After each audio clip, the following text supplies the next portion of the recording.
Pues bienvenidos. Vamos a empezar la mesa redonda de trastornos respiratorios del sueño y COVID-19.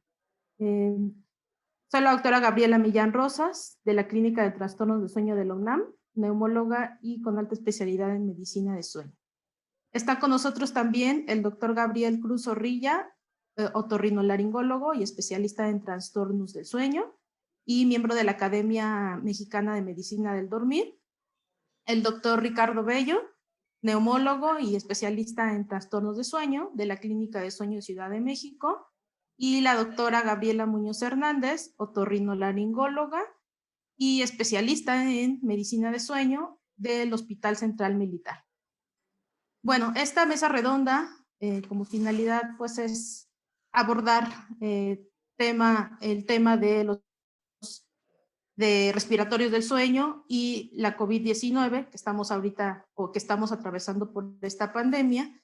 Y bueno, hay varias preguntas o varias cosas que discutir durante pues esta mesa redonda, pero bueno, puntos muy importantes es el diagnóstico y el tratamiento de los pacientes con trastornos respiratorios del sueño durante esta pandemia. Y bueno, ¿cómo cambió nuestro abordaje? O sea, ¿cómo cambió el abordaje y el inicio del tratamiento con estos pacientes? Evidentemente, bueno, durante pues ya un año, a mediados de marzo del año 2020, pues esto fue relativamente temprano al inicio del brote. La Academia Americana del Sueño pues dio algunas recomendaciones. Después de ella, pues otras asociaciones latinoamericanas para pues la actividad que tendrían algunas clínicas y laboratorios de sueño con respecto a justamente esto, el diagnóstico y el inicio de tratamiento de algunos pacientes. Esto, bueno, teniendo en cuenta en que estaban iniciando las estrategias de mitigación para limitar un poco el contagio. Algunas de las recomendaciones que nos hacen o nos hacían o siguen haciendo, pues era posponer los estudios polisomnográficos en el laboratorio y pues también igual al mismo tiempo pues las titulaciones que pudiéramos hacer dentro del laboratorio. Esto, bueno, relativamente por el potencial que tenían en el segundo caso de los dispositivos que se ocupan para el tratamiento, pues la aerolización de las partículas virales y bueno, todo esto pues cambió mucho la dinámica, ¿no?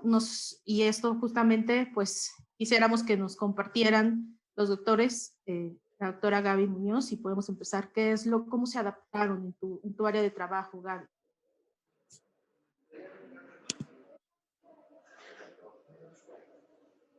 Al inicio de la pandemia, pues tuvimos que cerrar todas las áreas las áreas de medicina de sueño porque nuestro hospital se convirtió en COVID.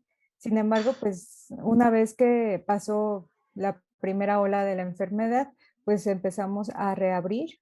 Los estudios, nosotros por falta de personal, empezaron a hacerse diurnos con desvelo, que pues no es lo ideal, pero es lo que empezamos a hacer nosotros. Y bueno, los estudios simplificados también se pudieron empezar a mandar a hacer en casa. De los dispositivos que se utilizan, pues estuvieron con un proceso de desinfección. Y, por ejemplo, en el caso del oxímetro, se desinfectaba con rayos UV y con el esterilizador. Y bueno, pues los resultados de los estudios los estuvimos leyendo en el hospital, de los que se hicieron en el hospital y también pues de los que se hacían en casa. Nosotros tenemos un poco más difícil esa situación porque tenemos ciertos criterios para mandar equipos y se deben de cumplir algunos requisitos. Entonces sí, fue un poco difícil y hasta ahorita, pues desde que empezó la pandemia tenemos pocos pacientes que que se han estado revisando en cuestión del sueño.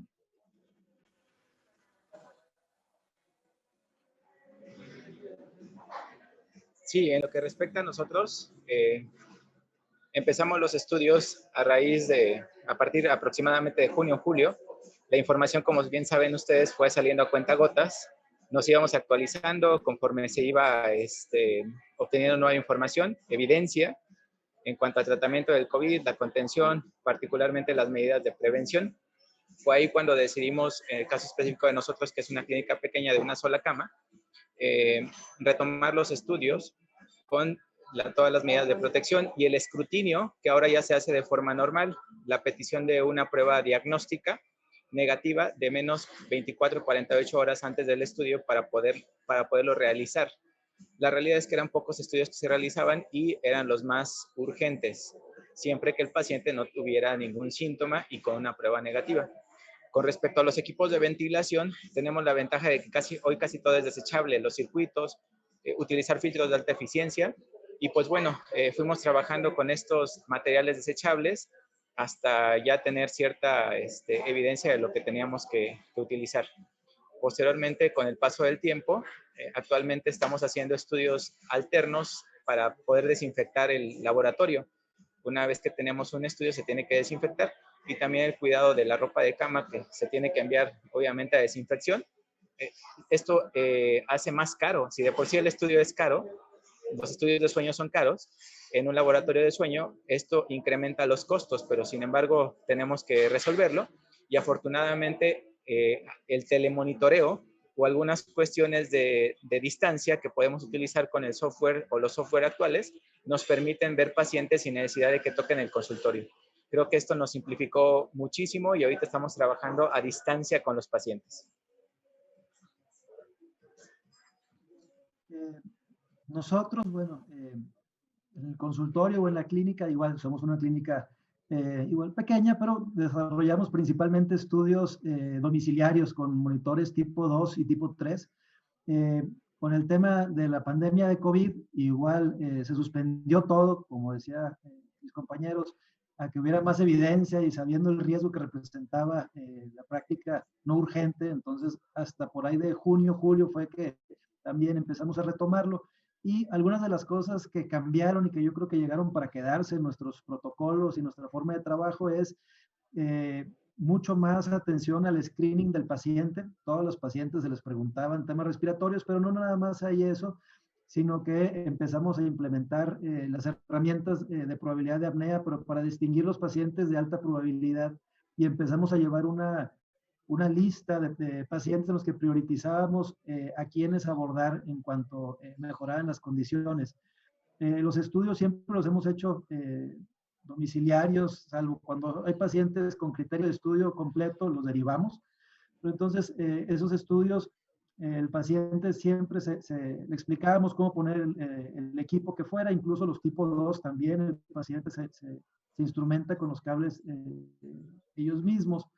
Se los ponían, nos regresaban el equipo, teníamos igual un protocolo de cuarentena y seguíamos ahí las recomendaciones ahí con las qué soluciones pasarle a los equipos. Les pedíamos también prueba de COVID muy al principio, y con eso nos fuimos llevando, ¿no?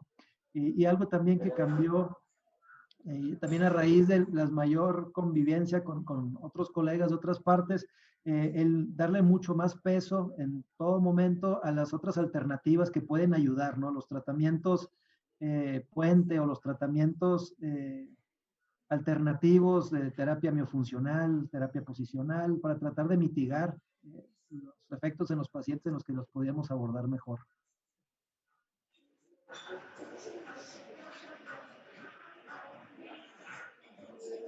Creo que la doctora Gaby se fue. Entonces, ¿continuamos nosotros? Bien. Yo creo que la otra cosa, bueno, nosotros somos otorrinos y nos dedicamos también a las cirugías de sueño. Yo creo algo importante también es la implicación que tuvo el COVID en nuestra forma de abordar a los pacientes. Son cirugías selectivas, definitivamente, ¿no? Entonces yo creo que algo que también llegó para quedarse en nuestros protocolos es el discriminar de una forma mucho más efectiva los candidatos ideales y hacer la planificación de los procedimientos, ¿no? y también evitar situaciones o procedimientos que requirieran más insumos o recursos del hospital. Claro. Nosotros No sé si- respecto al tema del tratamiento quirúrgico, ahorita, bueno, a mí lo que me gusta hacer idealmente es la endoscopia de sueño para decidir si el paciente es candidato a tratamiento quirúrgico o no, pero la hacemos normalmente en el área de broncoscopia y pues el área de broncoscopia tuvo que cerrarse. Así que mucho de tratamiento quirúrgico estuvo enfocado a adaptación de CPAP o pacientes que pues no les podemos hacer la endoscopia del sueño, pero sabíamos que no respira por la nariz, pues entonces a iniciar el tratamiento funcional de la nariz para ronquido. Y también pues el tratamiento de pérdida de peso, terapia miofuncional, posicional, etcétera. No sé si tengan inconveniente que les presente un caso clínico de un paciente a propósito de la pandemia, que él ya tenía o estaba diagnosticado desde un año antes. En diciembre se enfermó y fue cuando ya pudimos ver cambio en su enfermedad y obviamente los ajustes que se tuvieron que hacer en la ventilación. ¿Les parece? Entonces voy a compartir pantalla si me permiten.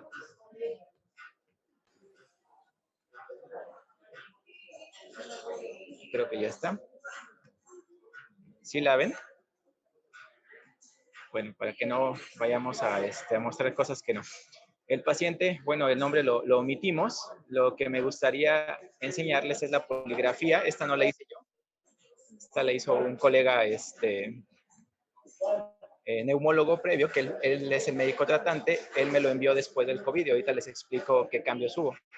Pues bueno, omitamos los datos personales, nada más entender que es un hombre de 66 años. Si se dan cuenta, su índice de masa corporal no está tan elevado. Por poligrafía se abordó bien en su momento, tenía toda la evidencia de apnea obstructiva del sueño. Y esta poligrafía se le hizo en enero del 2020. Sí, 2020. Febrero del 2020, aquí está la fecha, 7 de febrero. Y aquí se dan cuenta, pues el índice que tenía en ese entonces, 37.3. Prácticamente la mayoría de estos eventos, hipopneas obstructivas. El índice de hipopneas prácticamente es de 24.7.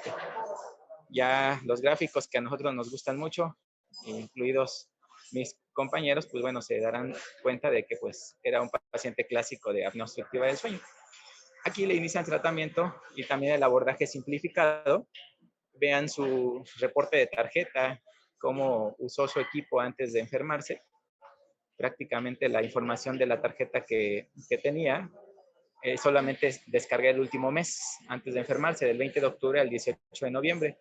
De esos 24 días, el paciente, pues, en realidad se lo ponía más o menos en un apego aceptable, 4 horas 39, uso medio, y ocupaba, esto es lo interesante, ocupaba en el percentil 90, 10.2 centímetros de agua, buena tolerancia de fugas, buen índice residual, del 32 que tenía, pues nada más le quedaban 2, bastante bueno. Vean el uso intermitente, pero aceptable.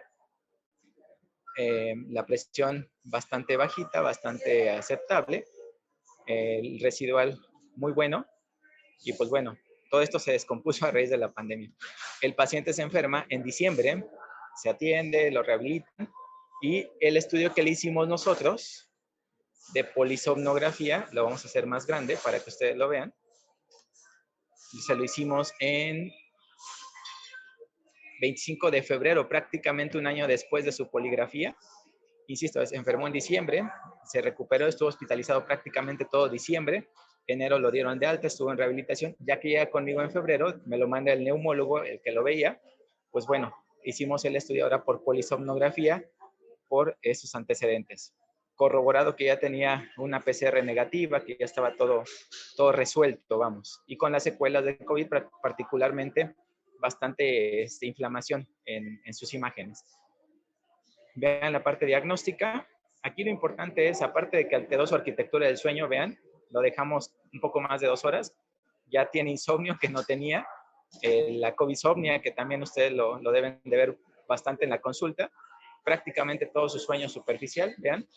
A pesar de que ya tenía diagnóstico, decidimos dejar una parte de diagnóstico, una parte de observación, y vean cuánto se incrementa su índice de apnea y hipopnea. Prácticamente se va al triple. De 32 que tenía se va a 92.7. Y la desaturación, que esto es lo más importante, el paciente no desaturaba, el paciente estaba bastante bien y ahorita ya está despierto de satura, secuelas post-COVID.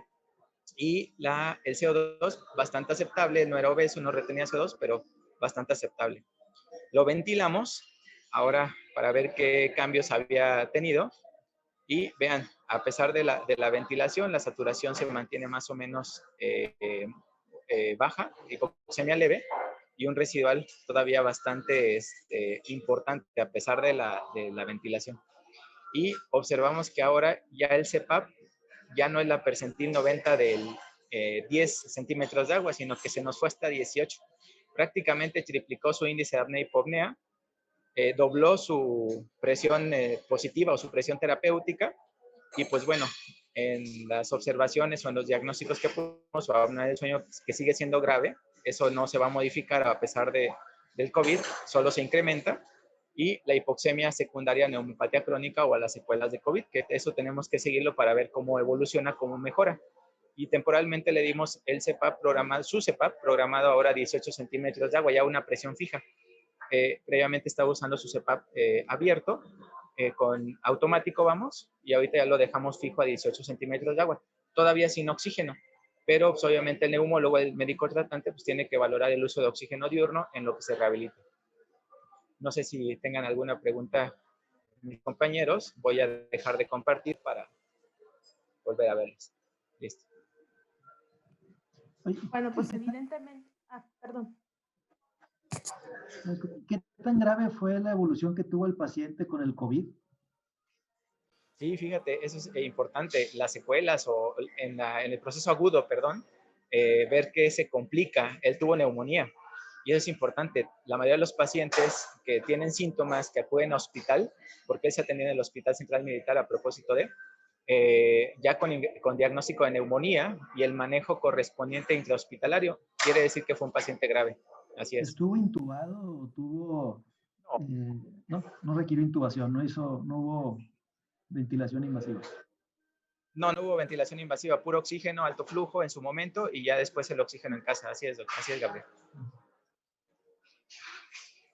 Bueno, pues evidentemente pues se exacerba, ¿no? O sea, bueno, hay más datos clínicos en pacientes que tuvieron COVID después, pues, esta parte de los trastornos respiratorios, ¿no? Fisiopatológicamente, pues quizá lo conocemos, una inflamación de la vía aérea, pero también a nosotros nos ha tocado muchos pacientes que han llegado con nosotros a la clínica, en la clínica de la UNAM, pacientes que por familiares pues están muy graves, en casa pues están muy pendientes los familiares y justamente ahí es donde se dan cuenta que tienen apneas, o sea, que tienen pausa en la respiración, porque los familiares, bueno, el paciente dormía antes solo, de repente se enferma y los familiares ahí están pues con ellos, muy juntos, y justamente pues es cuando dice, yo no sabía que hacía pausas en la respiración, ahora que estoy enfermo, mi hija o mi hijo o mi esposo duermen pues conmigo, o sea, duermen en la misma habitación, y es cuando se están, pues están dando cuenta de que yo tengo ese trastorno, ¿no? O sea, que ronco, que tengo pausas en la respiración, y así lo refieren, ¿no? La familia.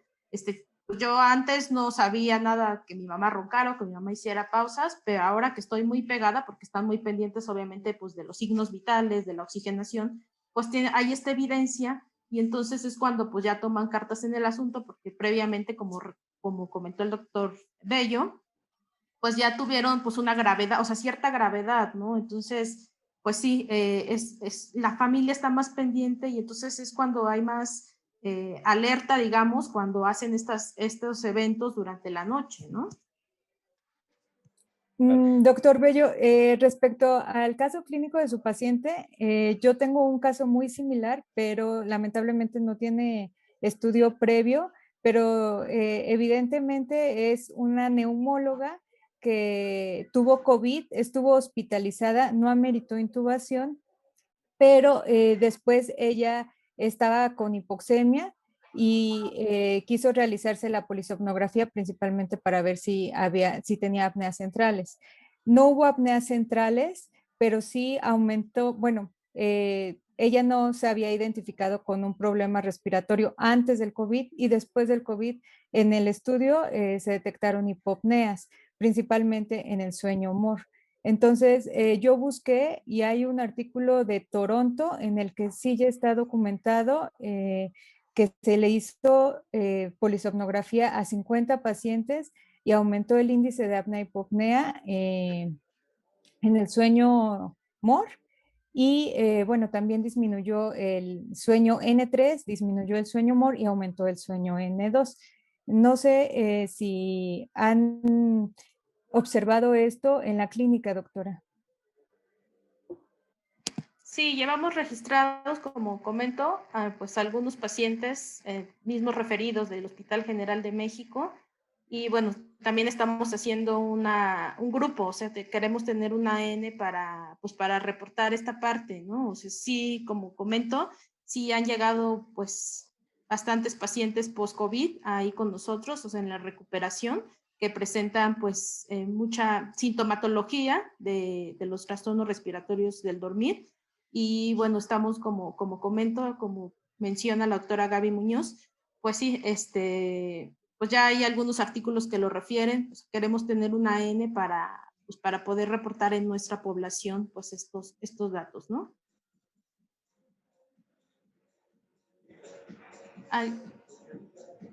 No sé si alguien más quiera comentar respecto a esto. Sí, Lo también interesante lo que... Adelante, Gabriel, perdón, dale. Gracias. Bueno, nada más hacer el comentario de lo interesante de cómo va a modificarse la evolución de los pacientes tradicionalmente de alta probabilidad de apnea, ¿no?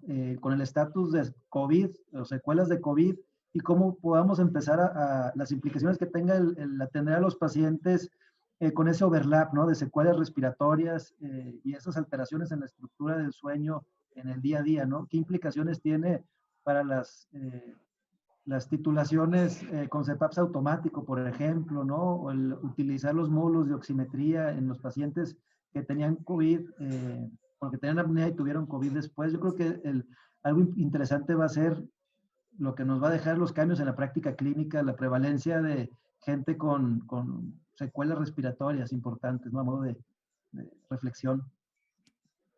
Bueno, Claro. también, bueno, la adaptación, ¿no? Que yo comentaba al inicio, por ejemplo, nosotros, pues sí, tuvimos que hacer muchos cambios en la clínica, los estudios a domicilio, que ya comentó el doctor Bello, tuvimos que adaptar también, pues, las titulaciones, ¿no? O sea, que fueran a casa, o sea, hay una adaptación, o sea, hay una que quizá no lo hacíamos tanto nosotros, todo esto a domicilio, o sea, como priorizábamos, pues, en el laboratorio, ¿no?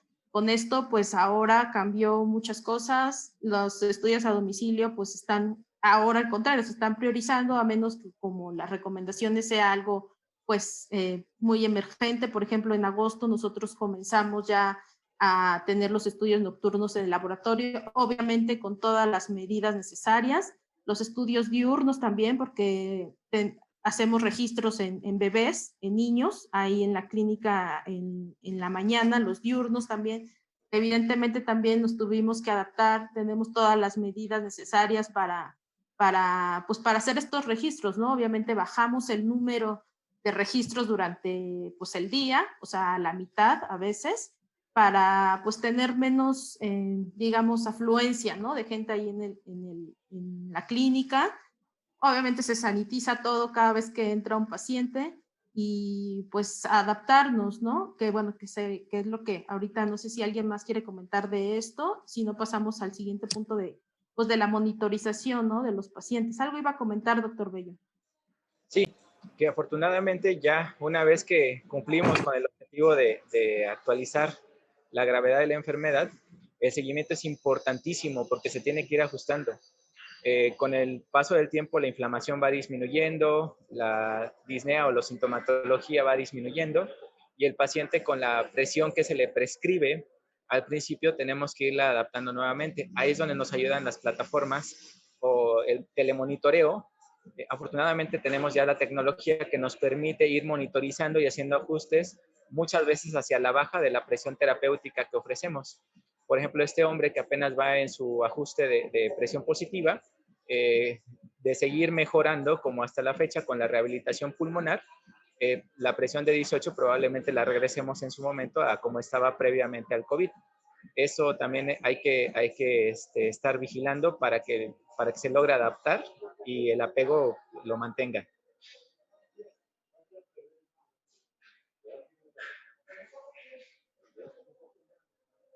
No sé si alguien más quisiera comentar al respecto de esto. Sí, respecto a lo que comentaba de que ahora, pues si los pacientes pues han detectado más esta enfermedad, yo creo que también otro punto importante y aparte de que ya a lo mejor duermen acompañados, como comentaba la doctora Gaby, es que también ya hay acceso fácilmente a un oxímetro. Y entonces yo, por ejemplo, tengo un paciente que me dice, he roncado toda la vida, pero ahorita lo que me preocupa es que mi esposa me puso el oxímetro en la noche y me dijo que saturaba a 85 y fue el motivo por el cual acudió a consulta. Entonces también yo creo que eso ha cambiado y pues va a seguir cambiando porque pues ya la mayoría de las personas tienen un oxímetro en casa.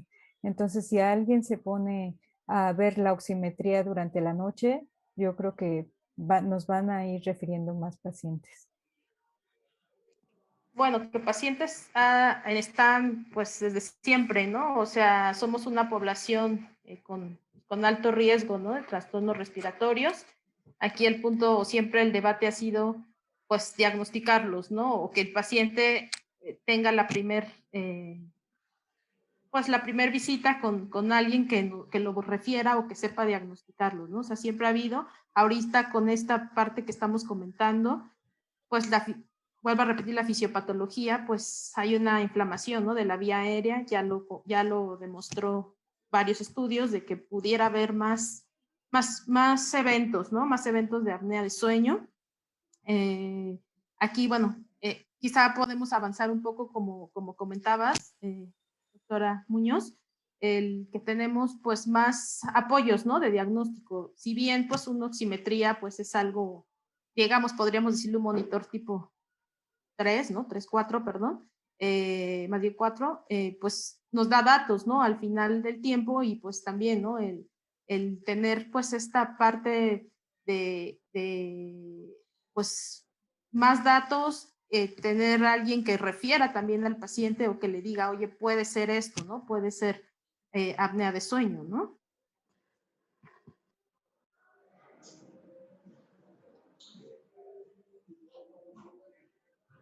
Sí, igual también ahondando un poquito más en eso, y sí lo hemos notado mucho, el mayor tiempo que permanecen muchos pacientes en casa o a expensas del traslado que ya nos realizan a la hora de los que tienen la oportunidad de trabajar algunas de sus actividades en casa, ha habido una mucho mayor concientización a la población sobre la importancia del dormir bien, ¿no? Ya mucha gente los vemos funcionando en sus cronotipos habituales, ¿no? No tanto forzándonos a vivir en otros cronotipos, pero ahí a lo que quiero llegar es que si bien más oxímetros o gente, por ejemplo, utilizando más aplicaciones en sus dispositivos móviles que registren ronquido, hemos estado viendo justo que hay muchos más pacientes que ya llegan dirigidos diciendo, oye, ronco, creo que tengo, o puede ser apnea de sueño, le puse a leer y ya vengo puesto, ¿no? Entonces, creo que eso es algo bueno que ha dejado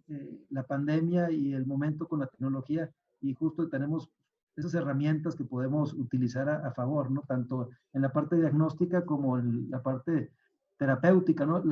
El hecho de que los pacientes puedan entrar a los portales de pacientes o en el caso del CPAP que se conecta por Bluetooth a su celular, o incluso hay pacientes que descargan sus propias tarjetas, hay de todo, ha cambiado mucho, ¿no? Ha movido, yo creo, el manejo de los pacientes con apnea del sueño y su seguimiento más a algo enfocado al paciente. Ya cambió un poco ese concepto de que la única forma de llegar al diagnóstico en la mayor parte de los pacientes era buscar espacio en alguna clínica que típicamente pues estaba saturada, ¿no? Y como dice Ricardo, estudios difíciles de acceder. Entonces, yo creo que las cosas vienen mucho más, cosas buenas después de la pandemia.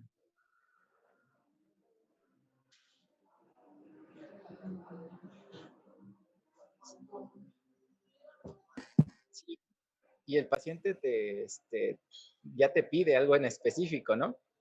Habitualmente tú tenías que abordarlo desde cero y el paciente ya en específico te dice que requiere tal equipo, que requiere tal especificación, de acuerdo a lo que ha revisado. Ya tú tienes que asesorarlo porque sí, mucha información que a veces tienen es dispersa y apoyarte con el resto de colegas que generalmente te lo envían, que ya prácticamente es para solamente el estudio y regresarlo para iniciar el tratamiento inmediato. Pues sí, así es.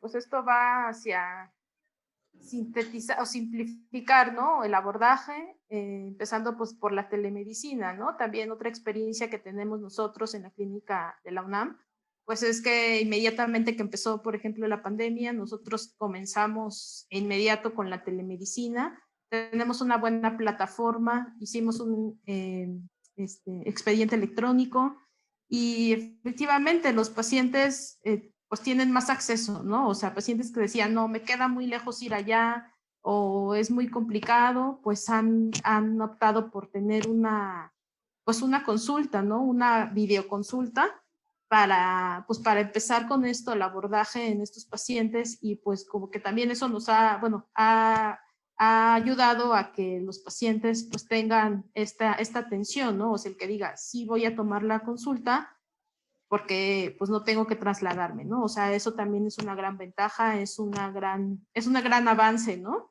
Pues para empezar, para comenzar con este tipo de pacientes y pues como les comento, o sea, al final pues adaptarse, ¿no? Nosotros pues con la adaptación o con el cambio nos ha ido bastante bien, empezando con la teleconsulta y después con los estudios a domicilio. Y la tercera cosa, pues el seguimiento de los pacientes, ¿no? Lo que comentó hace ratito el doctor Bello. Pues digamos, el seguimiento a distancia, pues sabemos que es algo que pues ya ha empezado en algunos países, Europa, Estados Unidos, en el cual tienen mucha importancia o le dan importancia o es una ayuda muy importante en su abordaje o en su seguimiento justamente esto, la telemedicina, ¿no?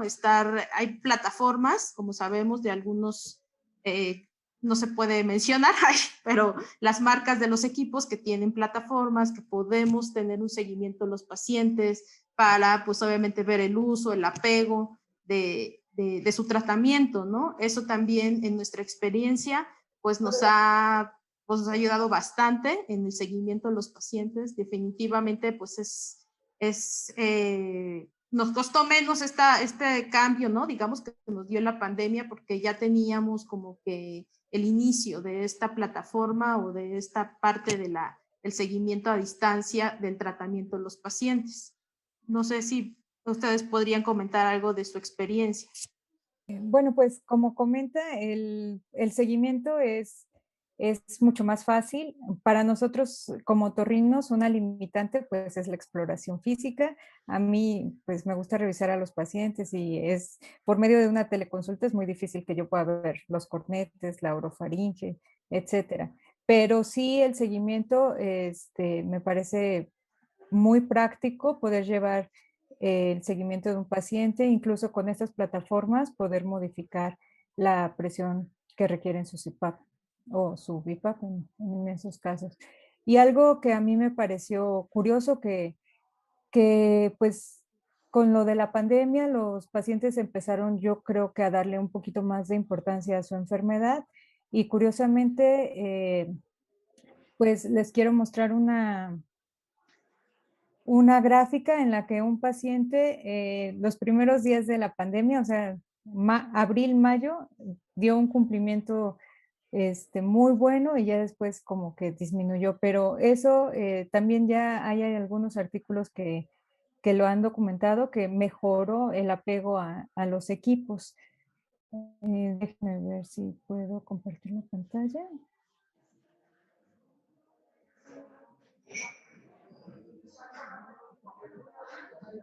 Aquí sí se está compartiendo, ¿verdad? Sí, doctora. Aquí vemos como en octubre del 2019, pues no estaba tan regular su uso. Había días que lo usábamos menos de 4 horas y había días que pues no lo utilizaba. Y aquí vemos como los meses de abril, mayo y principios de junio fue cuando tuvo un uso más regular. Y aquí también podemos ver cómo el mes de abril fue su mejor mes. Entonces, yo creo que sí, pues la pandemia nos ha beneficiado en que los pacientes mejoren también el uso de sus equipos. Claro, es muy interesante, doctora. El problema o lo que va a suceder, que con la reapertura de las consultas en los hospitales públicos, se va a desbordar la atención o la solicitud de atención de estos pacientes. Ahorita todos los pacientes están detenidos en cuanto a sus consultas de seguimiento, por obvias razones, y cuando se regresen los hospitales a sus labores normales, obviamente si de por sí no nos damos abasto de una consulta pública por la cantidad de pacientes, esto se va a desbordar. El problema con los proveedores de los servicios de CEPAP en los hospitales públicos, que los conocemos, es que todavía no usan o no tienen el acceso a esas plataformas, entonces tampoco se ha capacitado a los médicos de primero o segundo contacto como para sacar las ventajas que vamos a requerir para el seguimiento de esos pacientes, ¿no? Ojalá que con este uso de tecnología ya se cambie a usar las plataformas en la medicina pública. Igual también coincido la importancia, ¿no? Ya hablamos de la clínica, pero la clínica de CEPAP, ¿no? Y el papel de los expertos, de los técnicos, tecnólogos, de una clínica de CEPAP con capacidad para poder resolver, pues pronto, ¿no? O, efectivamente, los retos que conllevan el reajuste de interfaces, por ejemplo, no es lo mismo tener una mascarilla de almohadillas con una presión de 8 de 10 como tu paciente y de repente subir a 18, ¿no? O tener alguna otra cosa. Entonces, la clínica de CEPAP yo creo que va a ser una de las piezas clave, ¿no? Que tiene que modernizarse y contar con el soporte para poder acceder a estas tecnologías de telemonitoreo. Bueno, hablando de clínicas de sueño en área pública, bueno, en hospitales públicos, pues la gran experiencia que tienen, ¿no? En el INER, en la clínica de CIPAP del INER. De hecho, este año los residentes que salieron de la alta especialidad hicieron algunos estudios justamente de monitorización o de seguimiento en pacientes con pues, trastornos respiratorios, ¿no? Entonces, hubieron 2 tesis muy buenas, por cierto, de estos residentes en el cual hicieron esa monitorización. Yo creo que pues es muy... bueno, ellos también igual traen pues la clínica de sueño del INER pues ya una base, ¿no? De esta monitorización a distancia. Yo creo que sí se puede hacer, incluso en el área pública, ¿no? Nosotros lo hacemos ahí en la clínica de sueño de la UNAM. Les digo, al principio, hasta el año pasado, antes de marzo, pues era poco los pacientes que seguíamos por ese medio, ¿no? A partir de marzo de 2020 ahora, pues muchos pacientes, bastantes pacientes que vamos siguiendo en telemedicina o monitorización a distancia, que hemos visto pues la posibilidad de seguirlos, tener un seguimiento con ellos y pues con esto pues un gran avance, ¿no? Porque obviamente pues se reducen, obviamente todo esto de la monitorización pues va a reducir, como ya sabemos, lo que comentaban hace rato, pues es en determinado momento, pues los tiempos, ¿no? O sea, se reducen tiempos, se reducen recursos también, o sea, es algo rentable, ¿no? Al final del día y yo creo que eso es pues como que nuestro trabajo el concientizar, ¿no? A los directivos, digamos, de algunas áreas públicas, el que pues podría ser más rentable el ocupar todas estas plataformas, y reducir tiempos, reduces costos también, tiempos en cuanto a las agendas, ¿no? Y pues esto pues al final del día pues reduce también pues lo que gasta, ¿no? El hospital.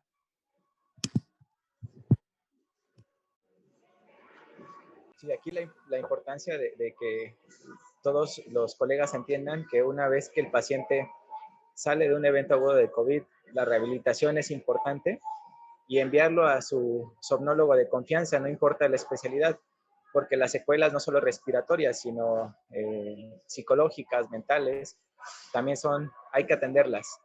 La incidencia o prevalencia de insomnio en estos pacientes post-COVID, pues realmente también hay que atenderla, porque para hacerle un estudio de sueño, pues el paciente tiene que dormir. Entonces también buscar al psiquiatra de cabecera, al otorrino de cabecera de confianza, y claro que todo orquestado, si se puede, porque la realidad es que somos muy pocos, pues neumólogo también de confianza.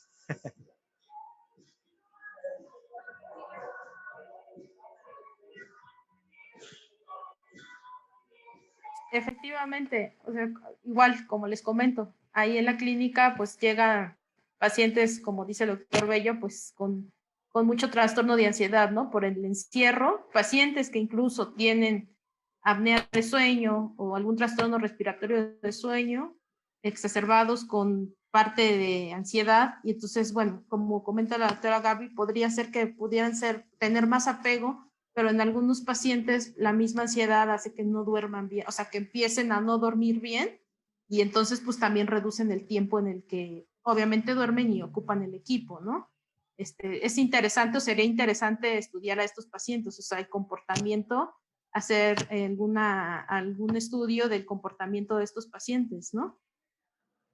Una consideración también en cuanto al uso de herramientas para evaluar precisamente los rasgos de ansiedad y de depresión, por ejemplo, escalas como el HAT o el seguimiento de los pacientes con escalas de calidad de vida relacionadas a sueño, como el FOS, por ejemplo, o el SACLI o alguna de estas, que yo creo que eso nos puede ayudar desde un momento antes de hacerle el estudio al paciente, pues tratar de prever, ¿no? ¿Cuáles de esos pacientes tienen una carga de ansiedad o una carga afectiva importante que debemos de atender y derivar, como decía el doctor Bello, con el experto en esas áreas, ¿no? Con los psiquiatras, o también con nuestros compañeros psicólogos o los expertos en terapia cognitivo-conductual. Pero sí, yo creo que las herramientas, y partimos otra vez de la evaluación inicial y el seguimiento con esas escalas y tomarlas como una pieza más en el rompecabezas, además de lo que vemos, información objetiva con los equipos, ¿no? O lo que exploramos en el consultorio.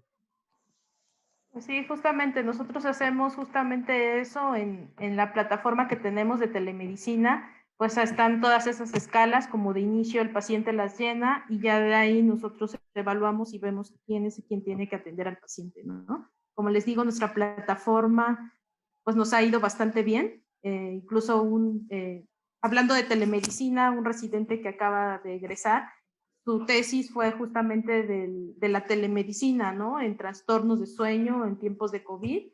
Y bueno, se evaluó la plataforma, lo que opinaban los pacientes de la plataforma, qué opinábamos nosotros, cómo llevaba esta plataforma. Y pues los resultados fueron de que es buena, nos falta afinar algunas cosas, pero es muy útil para el abordaje de pacientes con trastornos de sueño. Esto, bueno, pues nos ha dado como que el avance, ¿no? O sea, avanzar en esta parte de la teleconsulta, ¿no? De la telemedicina.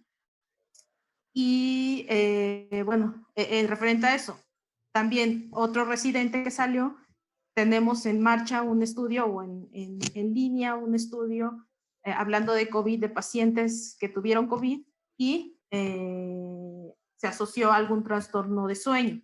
La evidencia o lo que se ha publicado en el mundo es que, lo que mencionaba la doctora Gaby Muñoz, efectivamente, post-COVID quedan muchas cosas, muchas secuelas, y dentro de estas secuelas, pues los trastornos de sueño, ¿no?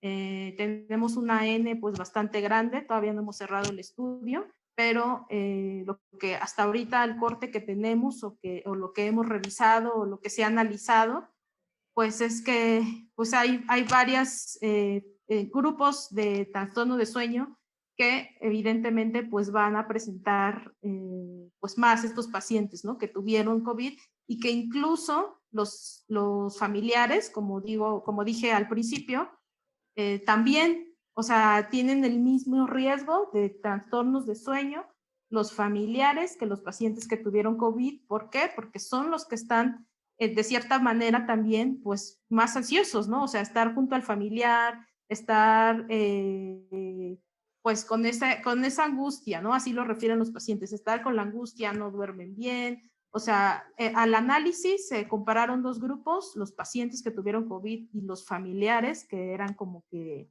los cuidaban, o sea, el cuidador primario, y ambos tuvieron el mismo riesgo en ciertos trastornos de sueño. Entonces, pues no solamente en este caso, hablando de trastornos de sueño, no solamente pues en pacientes post-COVID, sino también en la familia, va a haber una incidencia más alta de trastornos de sueño pues durante la pandemia en general, ¿no?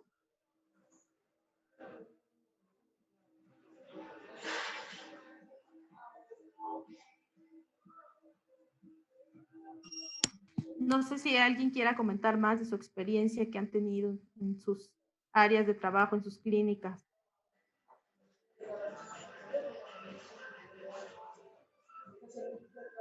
Bueno, compartiéndoles también de esta parte pues, de la pandemia, hicimos otro estudio con residentes que egresaron también este año, en niños también, o sea, en los trastornos de sueño en niños pues con todo esto de que dejaron de ir a la escuela, toda esta parte, también cosas muy interesantes, los resultados.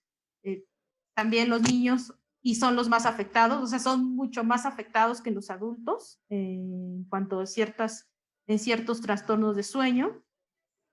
También igual hicimos en grupos de edades de niños, y bueno, también los resultados que tuvimos es que los escolares son los que tuvieron un poco más de trastorno de sueño, ¿no?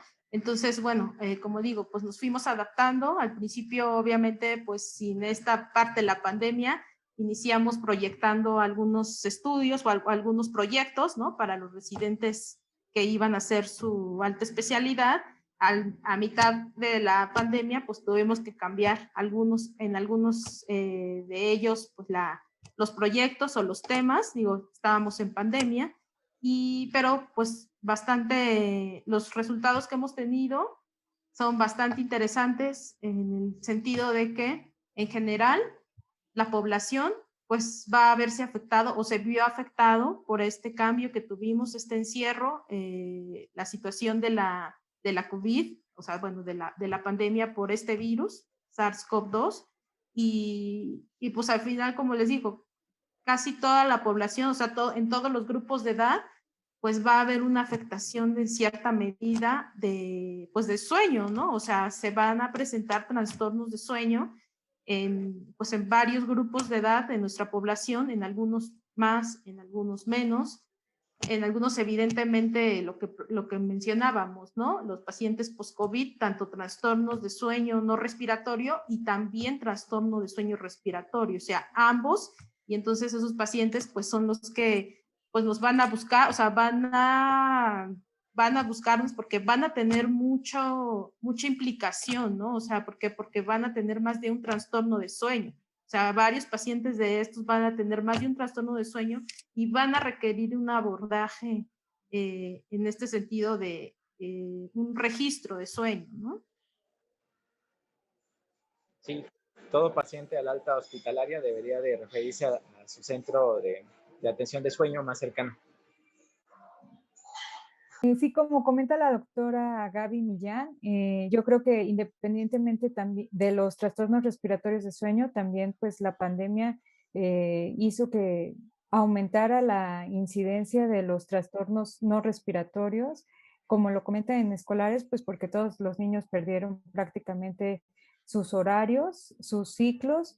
Yo al principio la verdad es que me vi en la necesidad de hacer una lista de medidas de higiene de sueño durante la pandemia, porque aumentó a lo mejor la cantidad de horas expuestas a la luz artificial, de que la gente se la pasaba viendo series, mucha alteración de los horarios, niños desvelándose y levantándose tarde porque pues no tenían que ir a la escuela, etcétera. Entonces, sí creo que, y a la par también pues, los trastornos de ansiedad, que nos llevan al insomnio, tanto en cuidadores como en pacientes con COVID. La preocupación, sí, aumentaron mucho los trastornos no respiratorios de sueño también. Y bueno, de los pacientes que tuvieron COVID, como comenta el doctor Bello, yo creo que sí es importante que principalmente los pacientes que estuvieron hospitalizados, que pudieran tener secuelas como fibrosis pulmonar, pues que sí se deben de atender y estar pendientes de un trastorno respiratorio de sueño post-COVID.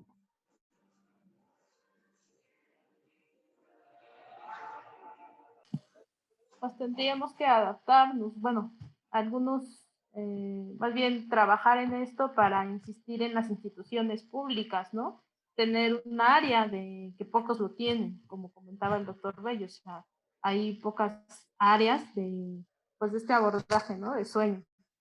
Contados son los laboratorios que hay en instituciones públicas y bueno, después de esto, con este aumento que va a haber en los trastornos de sueño en general y específicamente de lo que estamos hablando en esta mesa, los trastornos respiratorios de sueño, pues toca hacer más énfasis o tener un grupo, hacer un grupo para insistir en esta parte tan importante que es tener un área en cada hospital público para el abordaje de este tipo de pacientes, ¿no? Porque evidentemente, pues en algunos laboratorios o unas clínicas del área pública, pues hay una lista de espera infinita, ¿no? Algunos incluso de plano, en algunas partes, pues no han retomado la actividad porque son hospitales COVID.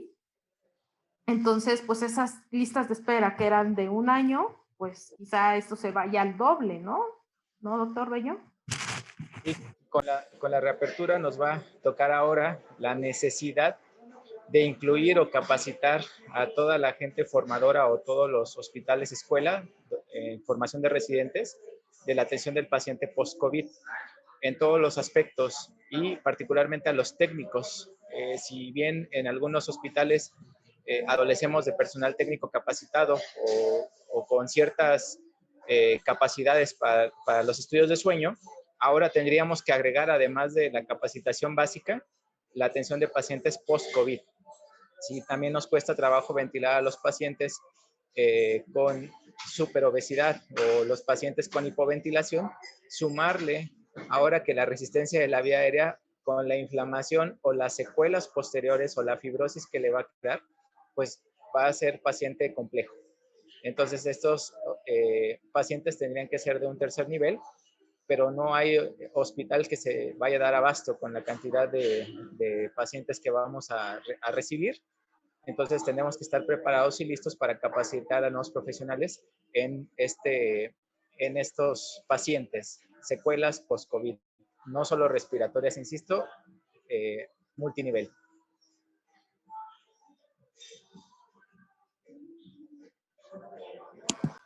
Pues sí, evidentemente, pues necesitamos más recursos humanos, ¿no? O sea, más gente capacitada y pues al final, pues nos toca a nosotros insistir en eso, ¿no? O sea, aportar o dar nuestro granito de arena para que haya más gente del área de la salud que pudiera, pues, hacer este tipo de, en este caso, como decía el doctor Bello, pues el área técnica, los registros, también el área médica, ¿no? El abordaje de pacientes con trastornos, o sea, un manejo integral también de los trastornos de sueño, ¿no? Como comentaba, o sea, no solamente lo respiratorio, que es lo que estamos comentando, sino también otros trastornos de sueño, que como ya comentamos, pues va a haber una alta incidencia de estos pacientes. Entonces, pues toca pues seguir pues aportando, ¿no? En nuestra área bueno, los conocimientos y también la parte de con todos los directivos, digamos, de cada uno desde su trinchera, el insistir para que haya más personal que pudiera apoyar en el abordaje de este tipo de pacientes, ¿no?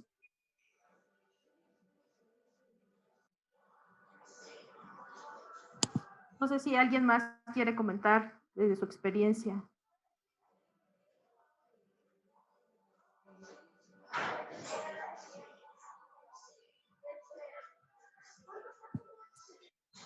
Bueno, entonces, pues como conclusiones, no sé si pudiéramos tener alguna conclusión sobre lo que estábamos o lo que hemos estado comentando. Doctor Bello. Sí, tocará trabajar de aquí en adelante con estos pacientes post-COVID. El trabajo tradicional, más todo lo rezagado de un año o ya más de un año, las nuevas complicaciones o secuelas que vamos a estar viendo, y la verdad se augura un año o un desenlace complejo de esta pandemia. Tendremos que estar preparados. Los residentes también tienen que estar listos ya para retomar sus actividades, que también se vieron suspendidas, se tuvieron que readaptar a las condiciones actuales de trabajo, de estudio, la modificación de las clases que hemos estado dando o que ellos han estado tomando, que también es totalmente diferente. En la población general, en los estudiantes que han estado retomando clases en línea, después retomar las clases otra vez presenciales cuando ya esté toda la vacunación en orden. Es un reto bastante tremendo que tenemos que tomar, y las clínicas de sueño debemos estar preparadas para todos esos trastornos que vamos a enfrentar. No sé si les ha tocado con Gabriel, doctora Gabriela Muñoz, doctora Gabriela Millán, que últimamente los pacientes están más informados, preguntan sobre especialistas en sueño, y pues bueno, toca derivar al colega más apropiado de acuerdo a la valoración de sueño que se realiza de forma inicial. Entonces es bastante complejo, pero estamos listos, hay que usar las herramientas, y yo estoy tranquilo porque tengo colegas bastante preparados y expertos en el área de sueño. Gabriel le tocará, ahora que asuma la presidencia de la Academia Mexicana de Medicina del Dormir, trabajar con todas estas complicaciones o secuelas, amigo.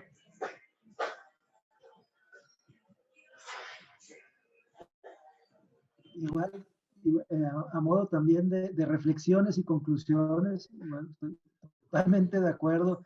Y bueno, es de reconocerse la labor y el papel que, a pesar de estar en pandemia y con incertidumbre y con áreas cambiando de estructura, el estar todavía que las clínicas de sueño, pues de las más importantes del país, estén justo, ¿no? Generando información propia en cuanto a la experiencia que se ha vertido con este tiempo. Creo que eso nos va a ayudar de forma muy importante a cumplir la misión pues de todos los que nos dedicamos a sueño, también, y a razón de esto, de la celebración del Día Mundial del Sueño, que es informar mejor y generar conciencia del público, a la vez atraer la atención sobre la importancia de toda la medicina de sueño, o más bien sobre la importancia de dormir bien, pero también, como comentaban, lo de los recursos humanos. Y el gran reto que tenemos ahora, que ya nos lo ha enseñado la contingencia, de poder cada quien desde nuestro enfoque en cómo seleccionar y valorar mejor a los pacientes, como dices, pacientes más informados, pero también poder utilizar ese soporte tecnológico, ¿no? Hay muchos pacientes, yo estoy en la ciudad de Saltillo, pero tenemos pacientes complejos con insomnio y diferentes comorbilidades que muchas veces requieren, o nos hemos apoyado de colegas que están en diferentes partes del país, ¿no? Que era algo que anteriormente el paciente no lo consideraba y nosotros tampoco. Entonces creo que ha permitido hacer abrirle la puerta de atención a los pacientes a enfoques pues, muy especializados, ¿no? Para tratar de buscar mejores resultados. Entonces, concuerdo totalmente, hay mucho que hacer. Esto nos ha demostrado que se puede, ¿no? Todo se puede. Sí, pues yo creo que la pandemia nos trajo muchas cosas buenas. Definitivamente, pues ha cambiado la práctica. Como comentábamos, la teleconsulta, hay cosas que invariablemente no se pueden omitir, hay cosas que debemos pues de hacer de forma presencial y principalmente pues para valorar un tratamiento quirúrgico, pero yo creo que en general el seguimiento de los pacientes se puede beneficiar también las clínicas de CIPAP por medio de conferencias o tutoriales a los pacientes. Y pues a nosotros como somnólogos nos toca pues alentar, motivar a la población para que tengan un sueño mejor, de mejor calidad y para pues tener un mejor futuro como es el lema del Día Mundial del Sueño. Futuro saludable. Pues sí, efectivamente, como comentamos, desde nuestra trinchera nos toca pues seguir con esta parte, ¿no? De seguir con lo que decíamos, aportando, ¿no? Sobre los trastornos de sueño en general, en nuestro caso, pues más específico, trastornos respiratorios. Pero bueno, con la pandemia, como comentaron, han traído cosas buenas, ¿no? En el caso de nuestra área, pues un avance muy importante en el abordaje de pacientes y pues también el adaptarnos rápidamente, el cambiar algunas prácticas que hemos tenido, que al final pues es mejor, ¿no? O sea, mejorando siempre hacia la mejoría de la atención del paciente, obviamente, y pues la parte de los recursos humanos, que es muy importante, ser formadores pues de recursos humanos, como mencionábamos, ¿no? Y pues estar constantemente pues actualizándose, ¿no? Eso es parte muy importante. Y pues, como dicen, ¿no? Sueño reparador, futuro saludable, el lema del Día Mundial del Sueño 2021. Y pues nos va a tocar continuar viendo pues pacientes post-COVID, pues con, que ya dijimos, ¿no? Con secuelas y seguir, como les digo, aportando cosas respecto a nuestra población. Bueno, les agradezco mucho su tiempo en esta mesa de discusión. Creo que los puntos, pues, muy interesantes, ¿no? Muchas gracias, doctora, por la invitación. Mis compañeros, Gabriel, doctora Muñoz, es un gusto siempre compartir con ustedes, grandes amigos, colegas, y también a la Clínica de Sueño de la UNAM, el doctor Santana, Rafael Santana, que también es un gran amigo de nosotros. Y las asociaciones, pues para eso estamos, para informar y para atender a quienes nos soliciten ayuda. Pues muchas gracias por la invitación a la Clínica de Sueño de la UNAM y esperamos sus resultados que yo creo que van a ser muy buenos. Gracias. Sí, muchas gracias. Igual nuevamente agradezco la invitación, igual a la Clínica de UNAM, al doctor Santana, y igual justo como mencionaban, esto adelantó las tendencias, ¿no? De lo que iba a suceder en la medicina de sueño, de utilizar estas herramientas a varios años. Y bueno, pues sin más, muchísimas gracias. Gracias, pues toca seguir trabajando en equipo, seguir trabajando en grupo. Los invitamos también a que lo sigamos haciendo. En la Clínica de Trastornos de Sueño de la UNAM los invitamos a seguir trabajando en equipo, seguir pues teniendo esta aportación, incluso hacer grupos pues, de investigación, seguir haciendo toda esta parte que nos corresponde, ¿no? Como en todos los casos, desde la trinchera como líderes pues de esto, ¿no? Y pues ante el desafío que hay con esta pandemia y que va a continuar, ¿no? Por algún tiempo más. Gracias.